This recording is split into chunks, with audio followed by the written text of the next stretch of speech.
بسم اللہ الرحمن الرحیم، السلام علیکم۔ جنگ بدر کی بارش۔ جنگ بدر کا مفصل حال تو ہم اپنی کتاب سیرت المصطفیٰ صلی اللہ تعالی علیہ وسلم میں مکمل لکھ چکے ہیں۔ یہاں جنگ بدر میں نصرت الہی نے بارش کی صورت میں جو تجلی فرمائی، جس سے میدان جنگ کا نقشہ بھی بدل گیا، اس کا ہم ایک جلوہ دکھا رہے ہیں۔ واقعہ یہ ہوا کہ رسول اکرم صلی اللہ تعالی علیہ وسلم 313 صحابہ کرام کی جماعت کو ہمراہ لے کر مقام بدر میں تشریف لے گئے اور بدر کے قریب پہنچ کر مدینہ کی جانے والے رخ ادوت الدنیا پر خیمہ زن ہو گئے، اور مشرکین آگے بڑھے تو بدر پہنچ کر مدینہ سے دور مکہ کی جانب والے ادوت القصوہ پر اترے، اور محاذ جنگ کا نقشہ اس طرح بنا کہ مشرکین اور مسلمان بالکل آمنے سامنے تھے، مگر مسلمانوں کا محاذ جنگ اس قدر ریتیلا تھا کہ انسانوں اور گھوڑوں دونوں کے قدم ریت میں دھسے جا رہے تھے،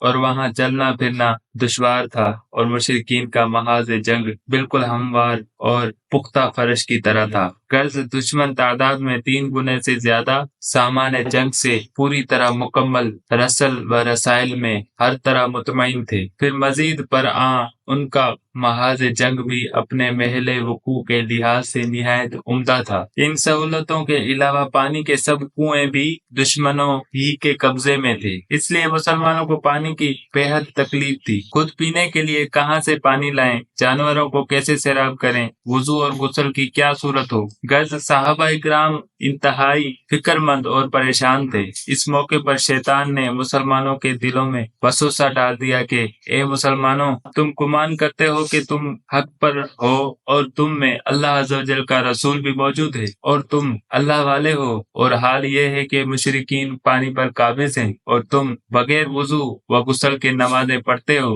اور تمہارے جانور پیاس سے بے تاب ہو رہے ہیں۔ اس موقع پر ناگہاں نصرت آسمانی نے اس طرح جلوہ سامانی فرمائی کہ زوردار بارش ہو گئی، جس نے مسلمانوں کے لیے ریتیلی زمین کو جما کر پختہ فرش کی طرح ہموار بنا دیا، اور نشیب کی وجہ سے حوض نما گڑھوں میں پانی کا ذخیرہ مہیا کر دیا، اور دشمنوں کی زمین کو کیچڑ والی دلدل بنا دیا، جس پر کافروں کا چلنا پھرنا دشوار ہو گیا، اور مسلمان ان پانی کے ذخیرے کی وجہ سے کنوؤں سے بے نیاز ہو گئے، اور مسلمانوں کے دلوں سے شیطانی وسوسہ دور ہو گیا، اور لوگ مطمئن ہو گئے۔ اللہ تعالیٰ نے قرآن مجید میں اس عجیب و غریب بارش کی منظر کشی ان الفاظ میں فرمائی ہے کہ پارہ نمبر 9 سورہ انفال آیت نمبر 11، ترجمہ کنز ایمان، اور آسمان سے تم پر پانی اتارا کہ تمہیں اس سے ستھرا کر دے، اور شیطان کی ناپاکی تم سے دور فرما دے، اور تمہارے دلوں کی ڈھارس بند جائے، اور اس سے تمہارے قدم جما دے۔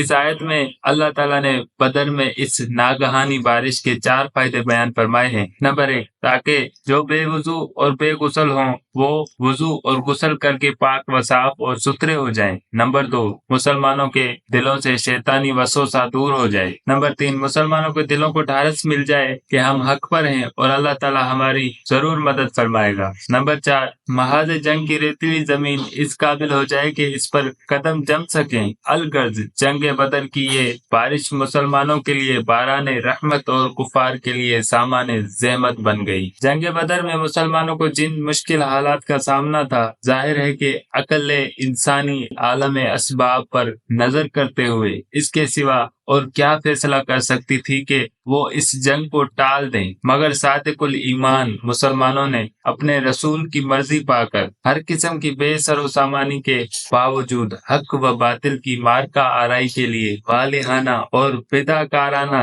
جذبات کے ساتھ خود کو پیش کر دیا، اور نہایت ثابت قدمی اور اولو العزمی کے ساتھ میدان جنگ میں کود پڑے۔ تو اللہ تعالیٰ نے ان مسلمانوں کی کس طرح امداد و نصرت فرمائی، اس پر ایک نظر ڈال کر خداوند قدوس کے فضل عظیم کی جلوہ سامانیوں کا نظارہ کیجیے، اور دیکھیے کہ اللہ تعالیٰ نے اس جنگ میں کس طرح مسلمانوں کی مدد فرمائی۔ نمبر 1، مسلمانوں کی نگاہ میں دشمنوں کی تعداد اصل تعداد سے کم نظر آئی تاکہ مسلمان مرعوب نہ ہوں اور مشرکین کی نظروں میں مسلمان مٹھی بھر نظر آئیں تاکہ وہ جنگ سے جی نہ چرائیں اور حق و باطل کی جنگ ٹل نہ جائے۔ نمبر 2، اور ایک وقت میں مسلمان مشرکین کی نظر میں دگنے نظر آئے تاکہ مشرکین مسلمانوں سے شکست کھا جائیں۔ نمبر 3، پہلے مسلمانوں کی مدد کے لیے 1000 فرشتے بھیجے گئے، پھر فرشتوں کی تعداد بڑھا کر 3000 کر دی گئی، پھر فرشتوں کی تعداد بڑھا کر 5000 ہو گئی۔ نمبر 4، مسلمانوں پر عین مارکا کے وقت